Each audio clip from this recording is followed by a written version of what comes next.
Good morning, YouTube. This is Adam again with Retro Repairs, and I've made another purchase here that I'm going to test, clean up, and really see what we can do with this. So I made a local purchase. All of this cost me about $40, and I'm going to show you what I got here. So firstly, we got a couple Super Nintendo controllers. One of them's kind of yellow. One of them looks to be in pretty good shape, so those are always useful to have. We have a third-party power adapter, so nothing special. We have an original Nintendo game cartridge case, so this is used to hold some NES cartridges, and they just kind of fit in place just like that. So, kind of cool. It wasn't very expensive, but handy to have if you've got loose game cartridges. And then what I'm more excited about is this guy. So this guy goes by a couple names. It's the Super Nintendo Mini, Super Nintendo Jr, Super Nintendo 2, or by its model name, SNS-101. So essentially it's the last revision of the Super Nintendo before they launched the Nintendo 64. And so this guy here, they've revised the board a bit. They've combined a lot of the chips, they've made it a bit more efficient, and generally they have a little bit better picture than the older style Super Nintendo that people may be used to. So I bought this completely untested. All of this combined cost me $40, which I think is a really good deal, especially if this guy here works properly. So really all there is to do is hook it up and see what we've got. So I'm gonna grab my cables here. Now, uses the same hookups as the regular Super Nintendo would. So we will plug the power, plug the video, turn my TV on, and using my trusty Super Mario World, let's see what we've got here. And power on. And so far so good. It looks like we've got a working Super Nintendo. So that's excellent. First thing, so I've never actually had one of these before, one of these revisions. First thing I notice is there's no LED, so I really have no idea if this is on or not unless I have it hooked up to a TV. So something you do have to be careful about is that you don't pull out the game while it's still on, as it doesn't have any type of locking mechanism. At least I don't think it does. Reset button is just a push button rather than the switch like on the old style one.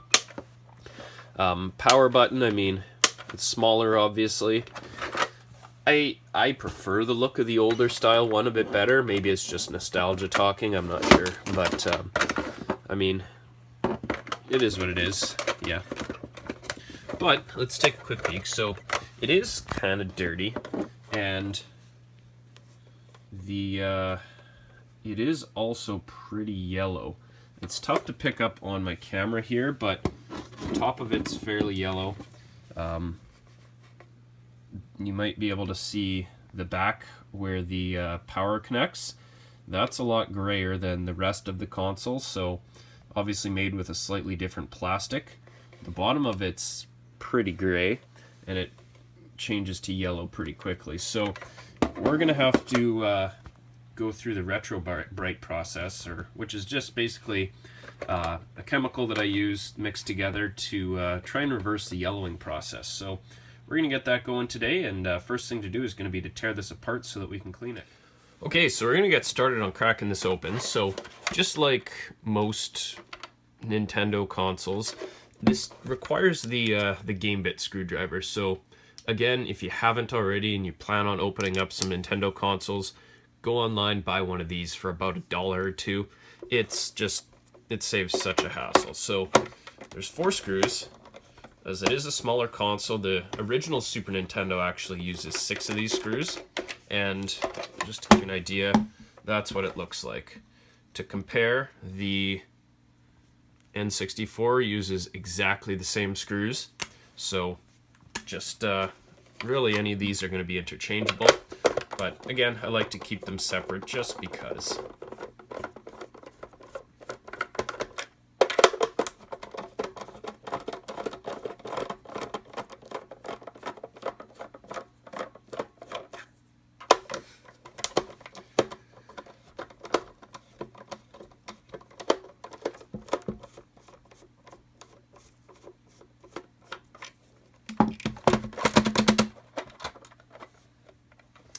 And there we go. So 4 screws are out. And so with this guy, just like most others, the top will lift right out. And we have the contents of it. So just taking a quick look around. I've never actually looked in one of these before, so it's kind of interesting what you see. This right here immediately seems kind of interesting to me, and what I think this is I believe this was probably originally planned to use an RF modulator. Yeah, it says right there. I don't know if you can see that. I might have to remove the shielding, but RF1. So I think originally they intended on having RF out on this, and for whatever reason that was removed. I don't know if they made a revision of this that actually included an RF out or not. That'd be something to kind of look into. Maybe I can answer that for you later, but at least for now, it's AV out only. So if you wanted to use RF on this, you'd have to buy one of those RF adapters that they made, I think, for the Super Nintendo or Nintendo 64, so that you could use it on older TVs. Anyways, moving on. There are a few screws here to remove, but first thing, just like all Super Nintendos, you want to flip the power switch on before you really dive too much into this. Reason being is that these capacitors store a little bit of power, and you don't want to accidentally touch something or short something out and cause it to short circuit. I don't know if there's a fuse on this like there was on the, yeah, there it is right there, F1. So it's not as... Let's see, can you see it? Yeah, right there, F1. It's not the same type of fuse as the regular Super Nintendo, so I don't really want to pop that, as it seems like it would be a little more difficult to find locally and a little bit more involved to replace, as it's surface mount instead of, well, I guess the old one was surface mount too, but a little bit different. So, a few screws here to remove in order to get this shielding off. And once we take it off, we'll set that aside, and we'll take a look at the board here. So this one was made in 1997, so definitely towards the end of its life cycle. And just taking a look at these chips here. So this big one here is the CPU. This one here is the worker RAM. Then we have, these ones aren't labeled. I'm guessing that's the PPU or maybe the video RAM, and this is the SAPU. So maybe this is the graphics chip. I'm not positive exactly what the role of all these chips are, but definitely fewer than in some of the other systems that I've opened up before.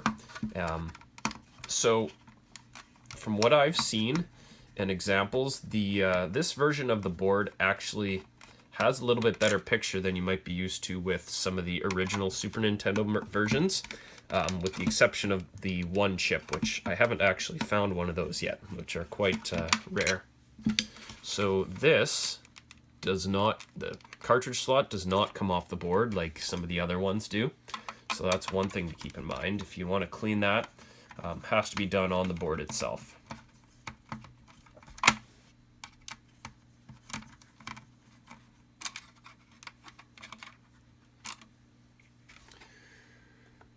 And I think that's it. No, there's clearly something holding it in place still. I think it's this guy right here. This screw probably has to come out, which is screwed through the multi-adapter, or multi-out.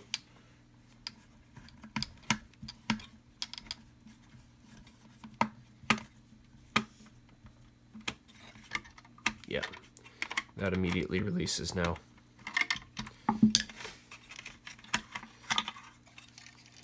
And there we go. So that's the bottom of the casing. So nothing really, again, too special about that. But one piece, we're going to give this a good thorough cleaning. And also, we're going to work on de-yellowing it. So I'm going to take a couple before and after pictures in better light that really show off the difference in the yellowing process.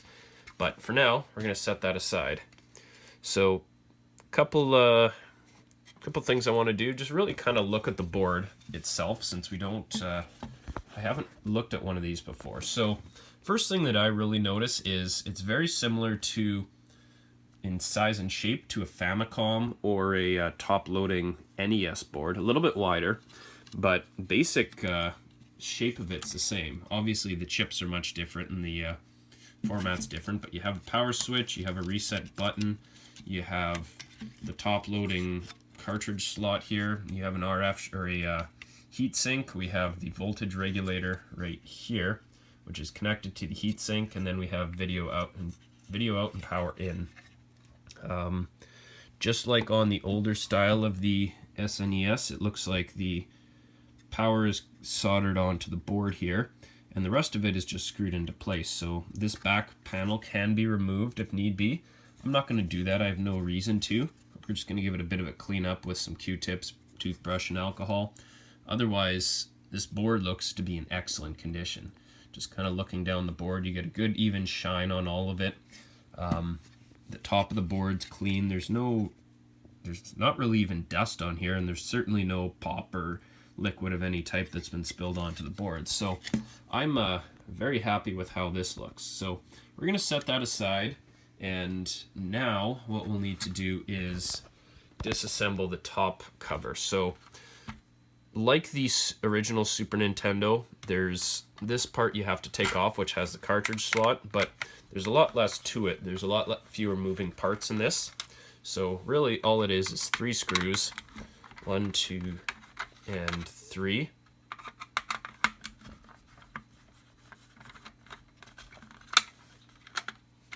And that will come right off.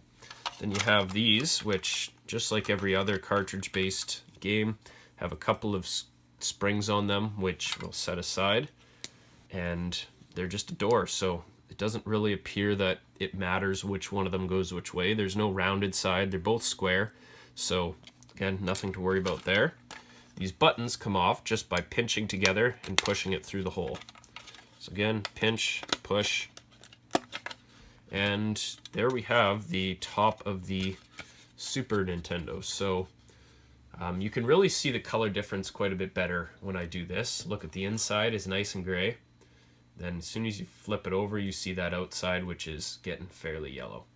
So first thing I'm going to do is get this set up in the sink. So we're going to get some hot water, soap, let this soak, and give it a good scrub, try and clean it up, get all the dirt and stuff off, and then work towards brightening this up a bit. So I'm going to get that going right now. Just want to give you a little bit of a look at the yellowing process in a bit more of a natural light. So you can see it a bit better here since we have daylight. And you can see the top of the shell is a bit more yellow than the bottom. You can definitely see it in the power switch hole as well as the reset hole. Take the top off and obviously you see quite a difference here. So we're going to get that cleaned up right now. I'm getting the sink ready, and then we'll show you what we're going to do to start the de-yellowing process. Alright, so I'm going to show you what we do to get the formula together in order to reverse the yellowing process. So you're going to need a few ingredients first. 2 of them are more important, and that's hydrogen peroxide. Now, you don't use the normal hydrogen peroxide that comes in that brown bottle and you put it on cuts or whatever to clean it. This is hydrogen peroxide cream, and you can still get this at the drugstore. This was with the hair stuff, and it's used for preparing hair for coloring. This is 30% as opposed to, I think, the normal hydrogen peroxide you get is about 3%, so a lot more potent stuff. This is an OxyClean laundry tablet, so you need the OxyClean from it in order to start a reaction. I've heard of you being able to do it without, but in my test last time I did this, it seemed to work a lot better using a lot of this and some of the OxyClean. Cornstarch is used to thicken it up so that it sits on the console better rather than just dripping off. Glycerin is used to help make sure that it doesn't dry out. It keeps it that smooth texture. Glycerin is used in a lot of foods, such as food and food products such as jellies and gum, for example, just to keep it that smooth, consistent texture. We need a little bit of water, and what we're going to do with the water is heat it up first, dissolve the OxyClean into the water. That way we're not going to have clumps when we're trying mixing it all together. So I'm going to start with the OxyClean will be done last, as this is the reactive chemical. That's what gives it its shelf life. Without the OxyClean, you can mix all these together and it will sit fine for probably a week. As soon as we add the OxyClean in it, that reaction starts, and that comes down to a couple hours until it's done. So I'm going to get that started right now. It's a pretty simple process, really. All you do, you get a bunch of hydrogen peroxide. Let's go with that for now. I'm starting to get a little bit low. So you want to be careful with this stuff, as it is very potent. If you rub it in your eyes or anything, your eyes will not be fans of you. Glycerin, you don't need a lot, just a little bit like that. And then cornstarch. So as you can see, I'm kind of just throwing it in here and see what happens. Let's go with that. That might be too much, but we can always add more later. Now, you need something to mix it together. It's easiest if you have a egg beater. Mine's in the laundry, or not the laundry, the washing machine right now, dishwasher. So I'm just going to use a fork and try and mix this all together. So I'll be back once this is smooth and consistent. Okay, so I've got that all mixed up, and the end result, you want something to kind of be a little more set up, but not super liquidy. So I mean, that's still sticking on the fork. It takes a while for it to drip through the prongs, so I may be able to make it thicker still if I wanted to, but I'm going to start with this. I think that'll be good. It's kind of the consistency of runny pancake batter, and that's about what you want. You want it to sit on the console and not drip off and dry off, so this will be good. And once the console's dry and ready to go, we're going to heat this water up, dissolve about a quarter of this into it. You don't need a ton of the OxyClean. Dissolve that into it, mix it together. If it needs to be thickened again, we'll thicken it some more with some more cornstarch, and then apply it to the console and let it sit out in the sun. The sun is really the crucial ingredient in this. You need strong UV in order to reverse the reaction. So I've tried it before with a UV lamp that you use for like reptiles, in my case a turtle, didn't really have any effect. So we're going to put it outside right in the sun. It's April 4th today, so it's starting to get a little bit warmer here up in Canada. It's supposed to get up to about 13 Celsius, so we should have some solid sun, we should have some direct light, and hopefully that will speed this process up. The Famicom that I did this on back in January or February, it took 3 full days out in the sun, but it was also about minus 25, so hopefully in a little bit warmer conditions it should go quite a bit quicker, but I guess we'll find out in a bit. Okay, so after about 7 hours yesterday, another 3 today, I'm going to show you what we've got here. So this is the console after it's been sitting outside for the morning. Now what I'm going to do, we're going to just wash it off using some hot water, get all the stuff off here. I'm also going to give it a good cleaning again with some dish soap, because you really want this solution to get off the plastic altogether. It will kind of remain in the plastic a little bit as residue, and that will continue the yellowing process. Yesterday when I pulled this out of the water, it was still a little bit yellow, and this morning when I checked on it, after having not applied any more of the solution, it turned out that it was much grayer, so overnight it had continued the de-yellowing process. So it actually looks quite good, but I don't know if you can tell on the camera here, but I don't really see any yellow. But either way, I'm going to give this a little bit of a soak with some hot water. Nothing crazy, nothing huge, just want to try and get as much of this stuff off as possible. So once it's soaked and dried off, I'm going to show you what we've got here. Okay, so this is the end result after a day and a bit in the sun. So I put the buttons and the cover on, or the dust cartridge cover, or cartridge slot cover, sorry, and as you can kind of see, the color's pretty even. It looks pretty gray. The front of it isn't noticeably yellow as it was before. The sides of it look good, the back of it looks good, the other side looks good. So this, I would say, is definitely a success. I'm very happy with how this turned out so far. The underside I still have to do a little bit more to, as there was still some yellowing just around the edges, so I want to clean that up a bit more, but otherwise this is pretty much good to go. And once the other side's dry, we'll start reassembling and it will be all complete. So yellow will be gone, console will be cleaned up, and this will be a good looking machine. Okay, so we have the both the top and the bottom are now done, and looks quite a bit better. I don't really see a whole lot of yellowing anymore. So we're going to get this reassembled here and test it out and see if we can see any video differences between the original style and the Mini. So we're going to get right into that. Alright, so to begin reassembling this, we need to flip over the top of the lid. And first thing we're going to do is get the cartridge slot covers put in. So these are identical. It really doesn't matter which one goes where. And then we will have two springs that also go along with it. So the springs, again, they're identical. So if you put one in the wrong on the wrong one, it really doesn't make any difference. So we'll begin just by putting the small end of the spring. So you might notice that there's a longer side with a hook, and then there's a small end right here.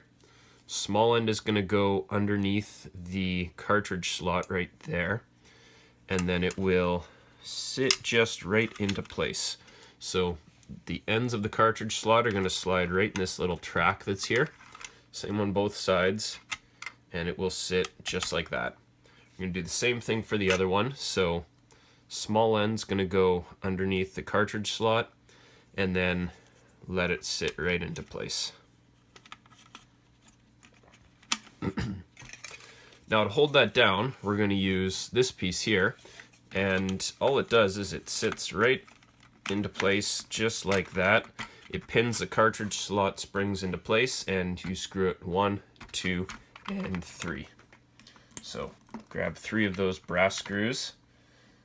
Once again, same as the other Super Nintendo systems, these brass screws are all the same. They're the same size, they're the same threads. So it really doesn't make too much of a difference which one goes where, as long as they go back in ultimately in the end.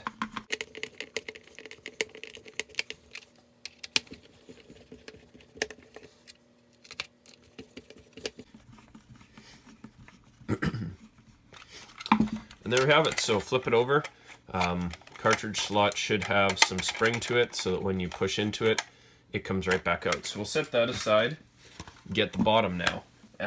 We will also need the actual board itself, of course. So you'll need the board and you'll need the RF shielding that comes with it.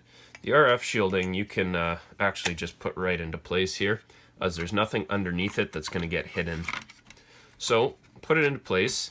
I'm going to start just by using the silver screws. So there's going to be 3 of these longer silver screws, and those are the ones here. Now they'll go 1 on each side of the cartridge slot, and the last one is going to go right beside the, let's see if I can get it on camera here, right there. Right beside the AV multi-out. That's the final place for that long screw. So let's get those put into place here, and we'll keep moving on. It seems that my magnetic screwdriver has lost its magnetic properties over the couple of months.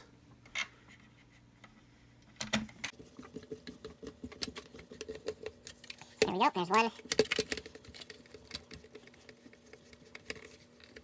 2, and 3.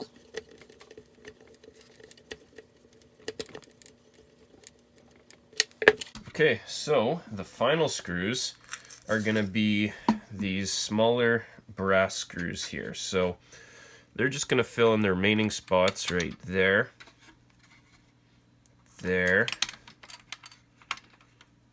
there, and there. So it should be just 4 of those. I'm going to screw those in, and once they're in, I'll be back. Okay, so those 4 screws are now all installed. So last thing to do is put the cover on. It just sits right in place like that. You just have to make sure that the power switch lines up. So if it feels like it's not going in for some reason, kind of like that, then just hit the power switch into the other position and then put it into place. There. Flip it over, and then we have the 4 screws with the security heads on them. So 1, 2, 3, and 4. So I'll get those in place. Then we're going to bring this over to the TV. We're going to give it a couple of tests, compare it to the original Super Nintendo, and see if we can notice any difference. Okay, so here we have the Super Nintendo Mini or Super Nintendo Jr. beside its larger brother. And I mean, as you can see, they look pretty good. They're both pretty gray. I like how this has turned out. So let's turn it on. So one thing I don't like about the Mini is that with the original one, power switches are very easy to turn on and off. With the original one, because they're kind of rounded, you need to really get in there a bit more. But let's see what we've got here.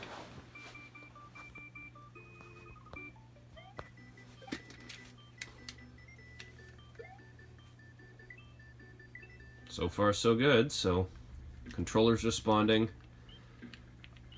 Looks like we're in action here. So I'm going to take a couple of pictures of close-ups of how it appears on the screen, the video, and see if there's any noticeable difference between the two.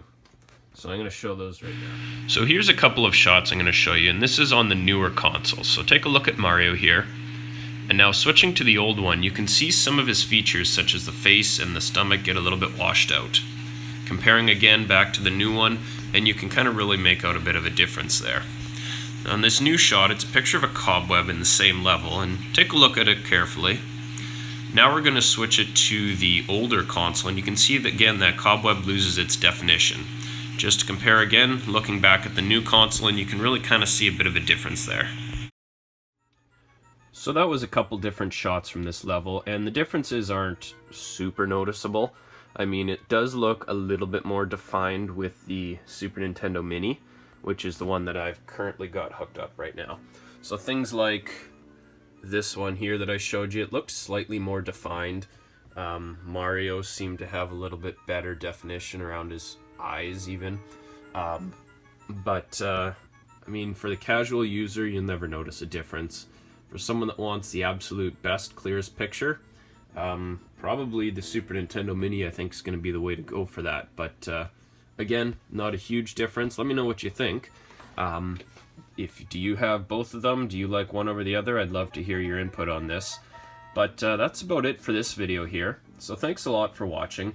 Be sure to leave a comment below, subscribe to my channel if you haven't already, and be sure to like the video. It really does help. Once again, anything that you want to see, leave me a comment below and I'll see what I can do as far as making that happen in another video. Thanks a lot, and we'll see you next time.